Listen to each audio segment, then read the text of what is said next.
欢迎来到声乐书柜，每天一本书，让我们一起成长。祝您本期听书愉快，收获满满。今天为你解读的书叫做《声音捕手》，副标题叫做《获取人们感受、隐私和金钱的智能语音营销》。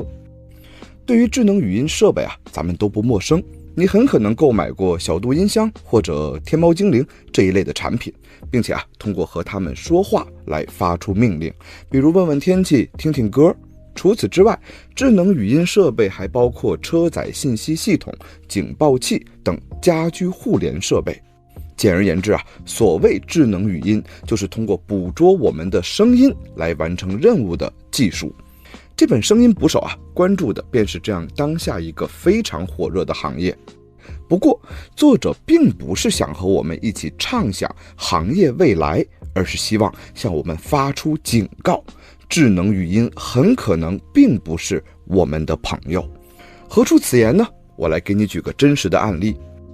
在美国亚马逊公司的一项专利中就描述了他们为智能语音设备开发的新功能。一个咳嗽鼻塞的女性对一款智能音箱说了：“我饿了。”请注意，就这仨字儿。不过，这个设备已经足以通过用户的音调、节奏、发声方法、颤动等细节，检测出说话人语音是异常的。这时候，智能音箱马上要问他需不需要喝点鸡汤啊？当这位女性拒绝后，他又提议说：“你可以考虑购买1小时内可以送达的止咳糖浆。”讲完这个例子，我想问你一个问题了：如果你是这位女士，你会觉得这个智能音箱很体贴吗？恐怕还真不一定，因为很可能它正在打着自己的算盘呢。从短期来看，它可以挖掘用户可能的需求，实现盈利。比如，你很可能会在亚马逊在线药房中购买这瓶止咳糖浆。而从长期看呢，智能语音设备可以通过你声音的变化，推断出你整体的健康状况，而这些信息很可能又和你的健康保险评估联系在一起。从这个角度想我们因为智能语音设备而在生活中获得的便利，与我们因此失去的隐私相比，哪个更重要呢？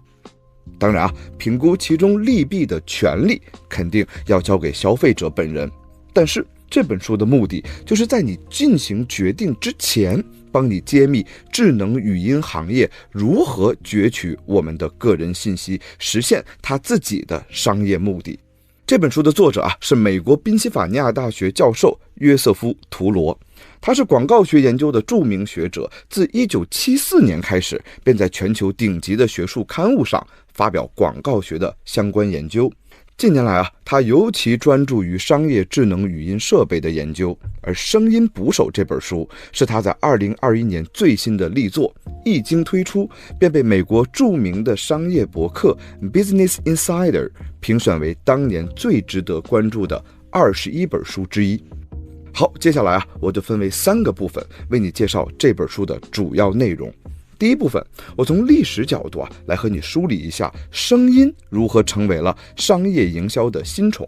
第二部分，我再从商业角度入手，和你分析一下智能语音技术如何通过诱导式监控让消费者爱上它。换句话讲，为什么很多人明明很在意自己的隐私，但还是会去购买和使用这些产品。而第3部分，我再从政策角度入手，为你解释一下美国对于智能语音行业的治理为什么难有进展，而中国在这方面又有什么经验。首先我从历史角度先为你解释一下声音如何成了如今的商业新宠。请注意，当我们使用新宠这个词儿的时候，至少就需要说明白2件事儿。第一，那旧宠是谁呀？第二，旧宠在哪里？它不如新宠。首先，我们先来说旧宠是谁。作者认为在市场营销中，智能语音设备通过识别用户声音来定位需求，这本身属于个性化营销这个领域在处理的事儿。因此当我们说旧宠的时候，就需要首先理解在智能语音设备之前，企业是怎么去做个性化营销的。虽然这个个性化营销这个词儿咱听起来挺时髦的，但是其实它是一种非常古老的营销手段，在历史上至少经历了3个阶段。第一阶段是小商贩，我来给你举个例子。你家附近有一个小饭馆，你经常去吃饭，服务员呢和你也算是半个熟人，你一进门，他很可能都不会去问你想吃什么，而是说，您来了，吃点啥呀？是不是和上次一样？如果店里的人不多，他还可能和你聊上几句什么家长里短的事儿。你看，从严格意义上讲，这其实就是个性化营销。小商贩作为一个古老的存在，他们的经营活动被限定在一个非常有限的区域里，而他们的生存之道就是和这个区域里的消费者建立比较持久的关系，对不同的人说不同的话，推荐不同的商品。不过，小贩的个性化营销也有一些难以解决的问题，比如说效率低下，没办法扩张。所以这种店铺被我们称之为叫小本生意，它做不大呀。不过，随着大众媒体和市场调研机构的崛起，个性化营销进入了第2阶段。在大众媒体时期不同媒体对应着不同的性别、收入、种族、年龄的用户。一家企业需要先弄明白你的目标客户喜欢看什么内容，然后在相关的媒体上打广告。请注意，这个逻辑在如今仍然没有过时。比如说，你的用户是年轻人且受教育程度较高，你就可能会考虑在播客节目上投入广告。但是，如果你的用户是老年人，那么电视台仍旧是你可以考虑的一个选项。大众媒体的优势在于效率高，容易同时接触到大量的潜在用户。不过，他所做的个性化营销仍然是建立在非常肤浅和粗糙的指标之上。随着社交媒体时代的到来，个性化营销就进入了第3个阶段。社交媒体中的个性化营销主打的就是数据详实丰富。一方面用户会在社交媒体上留下大量的个人信息和行为轨迹，而另一方面，企业又可以通过大数据的方式来捕捉到这些信息。这样一来，个性化营销就不仅仅止步于大众媒体时期的人口学特征，还包括了比如说用户的兴趣爱好、观点态度、社交关系等等。埃里克·施密特在谷歌担任首席执行官时曾说过一句非常有名的话，他说谷歌公司能大致知道顾客是谁，关心什么，他们的朋友都是谁。毫不夸张地说，他甚至比顾客更了解他自己。不过，施密特在说这句话的时候用了一个词儿“大致”，这就意味着谷歌对用户的了解还不够完美。为何如此呢？因为用户虽然留下了丰富的数据，但这些数据有多少是真实的，就很难讲了。比如，一个人很有可能在社交媒体上谎报自己的年龄、收入，甚至是性别。说到这儿，我们沿着个性化推荐这个脉络，为你总结了3个旧宠，分别是小商贩、大众媒体和社交媒体。那接下来就到了第4个阶段，智能语音技术。那么，智能语音技术凭什么能成为新宠呢？简单来说，作者总结了3大优势。前2个优势比较容易说清楚。第一，声音本身是独一无二的，而且很难撒谎。我们可以在社交媒体上填写虚假的个人信息，但是却很难随时随地去伪装自己的声音。第二，相比面部识别技术而言，语音识别技术没那么惹人注意，公众的反感会少很多。我举个例子，一说到刷脸支付，那很多人都不愿意开启，就是担心自己的隐私安全。不过，语音识别技术却已经悄悄走进了千家万户。比如咱们刚才说的智能音箱设备，因为它的监控更加间接，更加难以被察觉。而第3个优势，我要和你展开聊聊。用户的声音作为一种个性化营销数据，它的潜力可能会超出你的想象。我来给你介绍3个已经经过科学证实的结论。第一，我们可以通过一个人的声音大致判断他的体重。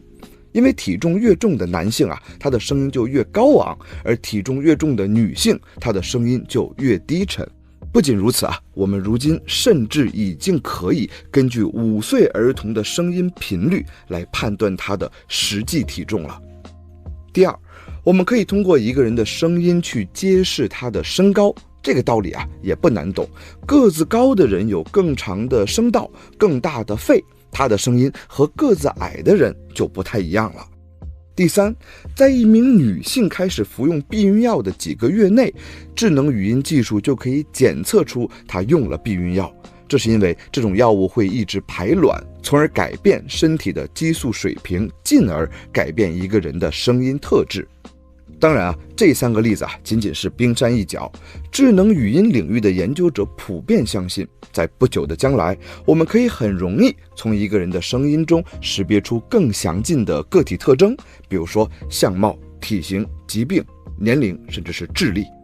这里啊要多说一句，我和你介绍这些潜在的应用，并不是要神化智能语音技术。公允地讲，用声音推测用户的生理状态，比如身高、体重、疾病，那科学研究的进展啊是非常大的。但是用声音去推测用户的社会状态，那难度啊比较大，至今还不是很靠谱。这里面主要的原因呢是文化差异。举个例子来说，我们用声音判断一个人的情绪，这难度就特别大，因为不同文化表达情感的方式它不一样啊。很多美国人不管激不激动，都特别喜欢用夸张的声音和表情来表达自己的感受，很可能是声音上激动，但内心呢其实挺平静的。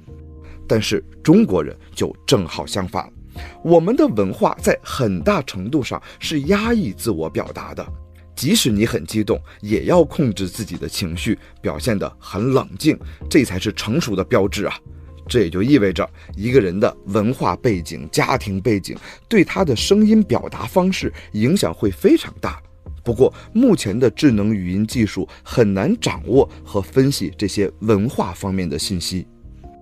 不过即便如此，智能语音对于生理状态的判断水平就已经足够让企业感到兴奋了，当然也足够让很多消费者不寒而栗了。我们可以设想一下啊，如果一份语音分析结果显示，一个人患有抑郁症，或者处于帕金森病的早期阶段，或者仅仅是服用了避孕药，那么这些语音分析结果又被送到了老板或者保险公司的手中，那这个人会被人怎么看呢？说到这儿啊，我们便需要解释一个十分矛盾的问题。明明智能语音技术会对我们的隐私产生巨大的潜在威胁，那为什么还有这么多人去购买和使用它呢？作者在书中将这种矛盾解释为5个字儿：诱导式监控。这个词儿啊，是2017年由社会学研究者皮内洛皮·特鲁利诺来提出来的。特鲁利诺的意思啊特别简单，他认为在现代社会中，公众经常被诱导，自愿参与一些可能有损自己隐私的行为，并且在这个过程中会更关注这一行为带给自己的好处，而不是坏处。诱导式监控啊，往往会采取一种平行策略，一方面呢，它会强化公众的获得感知，而另一方面呢，会弱化公众的损失感知。接下来啊，我就从这2方面来和你解释一下智能语音技术的生产企业，尤其是亚马逊、谷歌和苹果公司是如何引诱消费者接受自己的产品的。我们首先来说强调获得感知。作者在书中啊总结了3个策略：打造一体化、建立乌托邦，以及最简单粗暴的低价销售。所谓打造一体化，就是亚马逊和谷歌这样的商业巨头通过各种智能家居的开发，为消费者提供了一整套智能语音技术驱动的家庭设备。用作者的话来讲，就是让智能语音成了伴随你一生的技术。我们之前啊主要提到的例子都是关于智能音箱的，但实际上大型公司的愿景可绝不仅仅是一个音箱，他们希望将自己的设备覆盖到家居生活的方方面面。比如说亚马逊公司，它的产品就包括了低音炮、播放器、微波炉、挂钟、智能插头、屏幕、摄像头等等。它为智能家居提供了一个全面的解决方案，而连接这些设备最主要的方式就是强调个性化的语音驱动。作者在书中举了一个智能家居的未来场景：晚上孩子快写完作业了，妈妈打算让他过一会儿洗个澡，就用语音指令的方式打开了再循环水泵。等孩子要洗澡的时候，一打开喷头就马上可以出热水，完全不用等待。而睡觉前，妈妈和智能语音设备说了一声晚安，然后呢，所有的门锁、灯会一起关上。那么一体化的意义是什么呢？一言以蔽之，就是通过让消费者习惯于使用语音操控各种家庭设备，从而把消费者锁在它的生态系统里，让消费者离不开它，而不是它离不开消费者。接下来是建立乌托邦。在这里作者特别强调了专业媒体扮演的推波助澜的作用。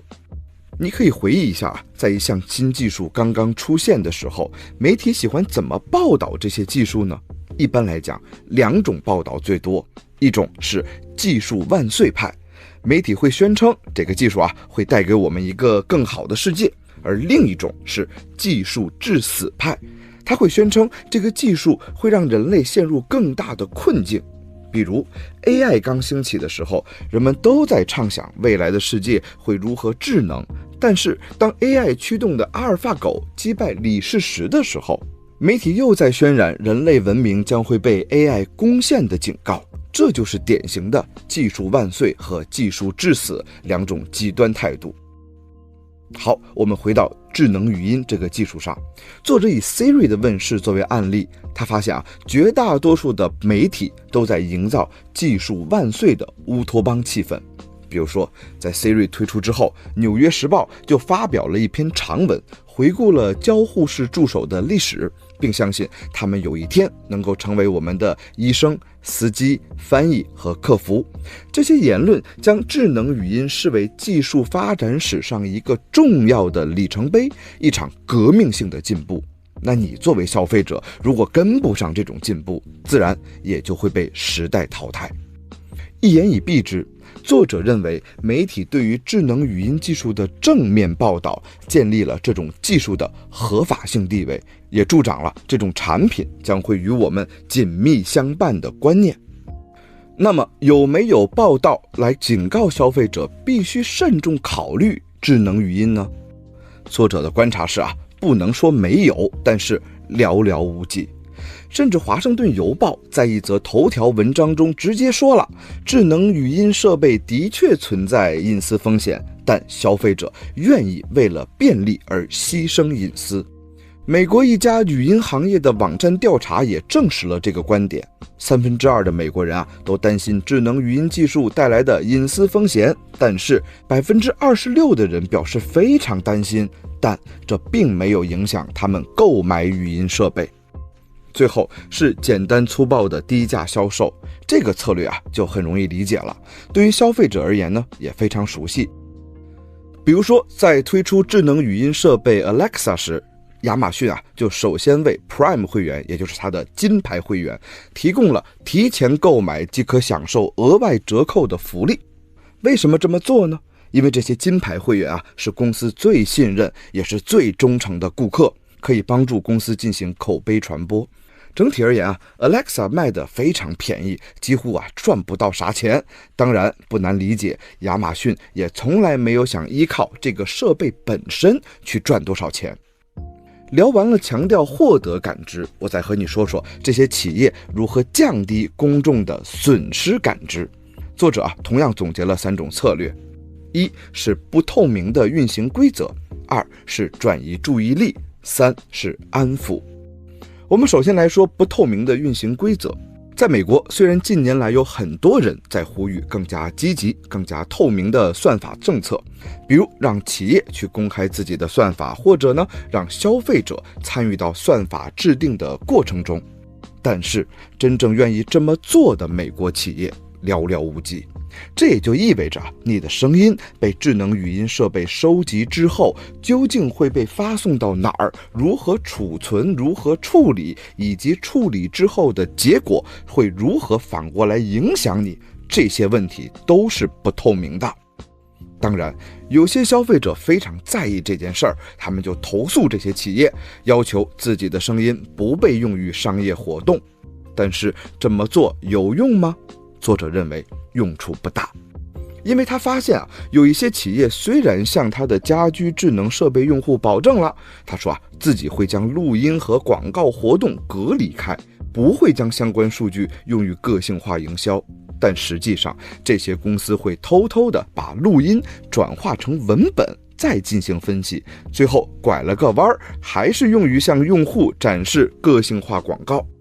而这一切都是在幕后，在消费者不知情的情况下运作的。第二是转移注意力，因为算法的运行规则是不透明的，肯定有很多人在使用智能语音设备时会感到恐慌。在这种情况下，最好的办法就是转移注意力，尽量让用户不去关注有关信息使用的声明。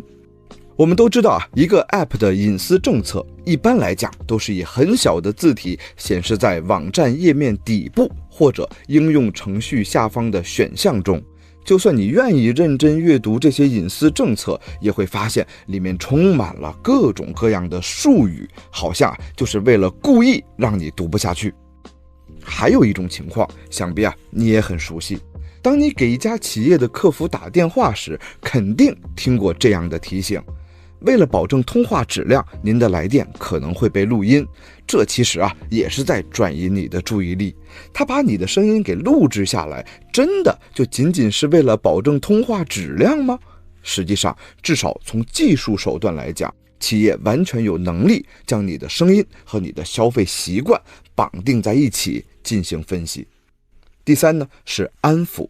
这里面最常用的方法是将智能语音设备的声音初始设定为女性的声音，而且是柔和的女声。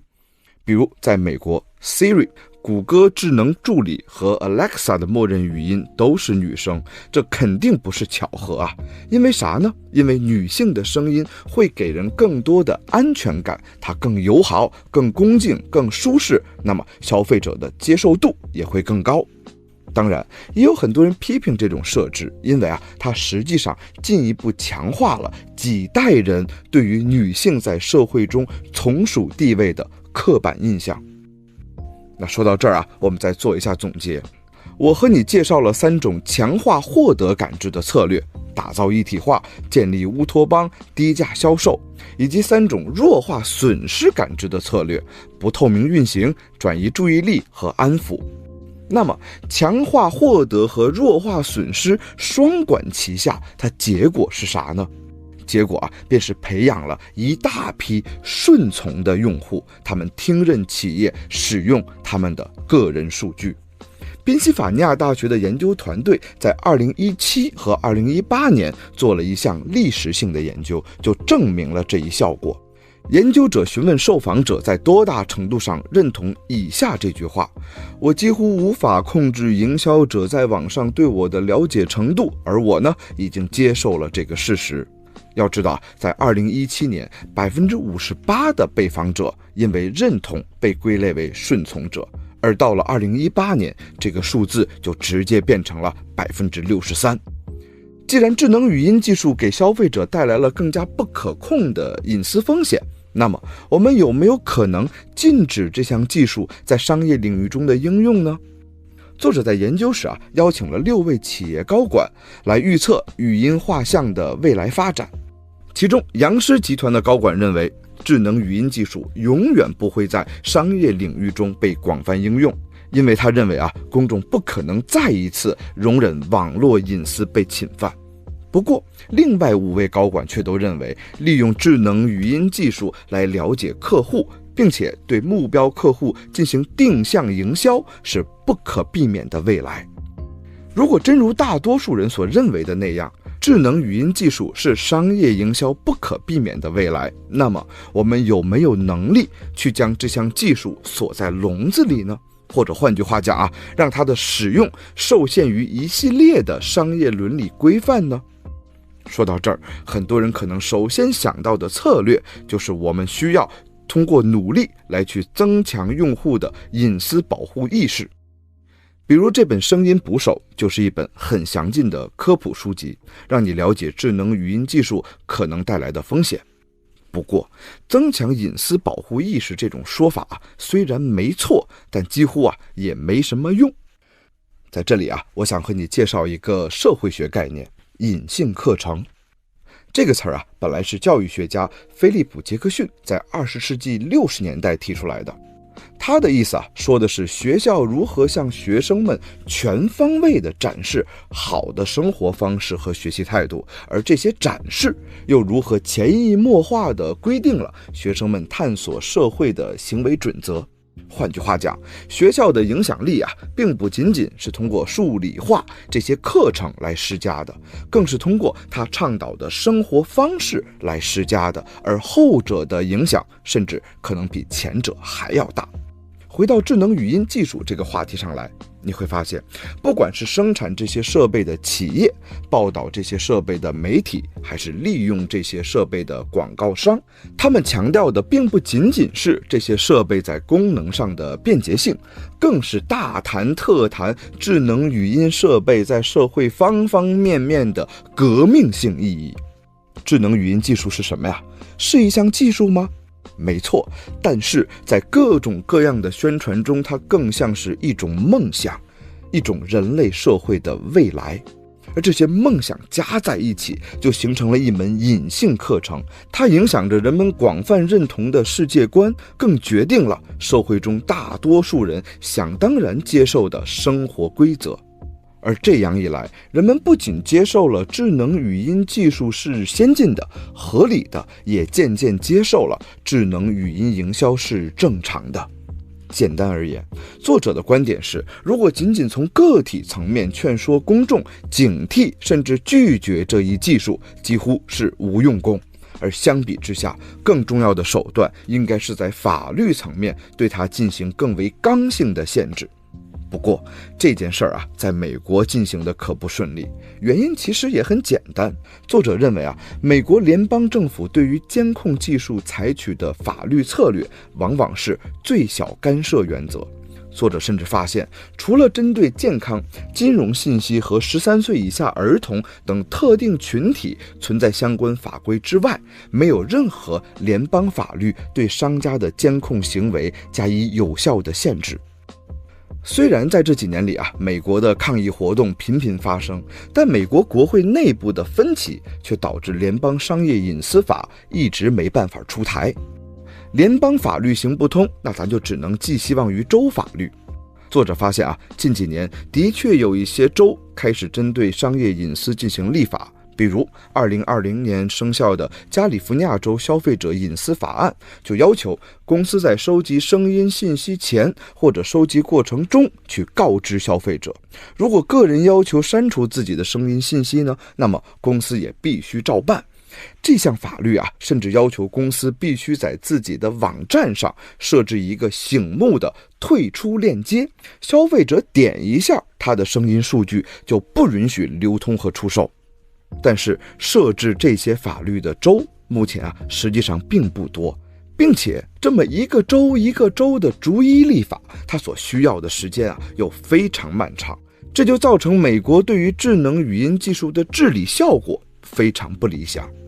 怎么办呢？作者在这本书中提醒美国政府说，你看看中国经验，相比于美国政府的最小干涉原则，中国政府恰恰走了另一条路，形成了一个由政府引导的数据保护体系，从一开始就对智能语音技术和相关产业进行了严格的限制。这种限制体现在2个方面。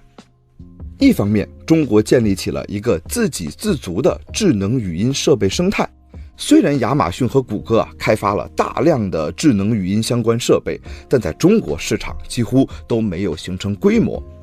可以这么说，除了苹果公司开发的 Siri 之外，其他智能语音设备的生产商都来自中国本土企业，例如百度、阿里巴巴和小米。相对封闭的智能语音产业生态，让治理的难度显著降低。另一方面，中国的强政府治理还表现在一系列法律法规的相继出台。2018年3月百度总裁李彦宏曾经在公开活动中说过这么一句话，他说中国人愿意用隐私换便利。这句话当时在互联网中引发了铺天盖地的反击。当时还有很多人在讨论为什么中国人愿意用隐私去换便利。但作者的观点可不一样，他认为这句话在中国互联网上引起的愤怒反应，正说明了中国人不愿意用隐私换便利。接下来2018年5月，中国国家标准化管理委员会就发布了个人信息安全规范。2019年，多款应用程序因为未经用户同意收集使用用户个人信息而被工业和信息化部列入了黑名单。2022年6月，国家互联网信息办公室又出台了移动互联网应用程序信息服务管理规定。作者认为中国在隐私保护方面的确处于领先地位。好，这本书就为你介绍到这里。下面呢，我们再来回顾总结一下。我分了3个部分来为你解释智能语音技术如何威胁到我们的隐私。第一部分，我们讲到了智能语音技术为何成了个性化营销的新宠。相比传统媒体和社交媒体中既有的个性化营销，智能语音技术的优势在于数据真实，给用户带来的安全感高，以及拥有巨大的应用潜力。而第二部分，我和你解释了智能语音设备的生产企业如何通过诱导式监控让消费者爱上它。其中存在一个平行策略，一方面它强化公众的获得感知，另一方面呢，则弱化公众的损失感知。多说一句你会发现很多新技术的推广过程中都会用到同样的逻辑。最后，在第3部分，我和你介绍了如何应对智能语音技术带来的隐私威胁。作者认为单单是增强公众的隐私保护意识是不够的，政府需要在法律层面强势介入。在这方面作者认为美国的治理成果并不尽如人意，应该向中国的经验去多多学习。好，以上就是为你介绍的全部内容，恭喜你又听完了一本书。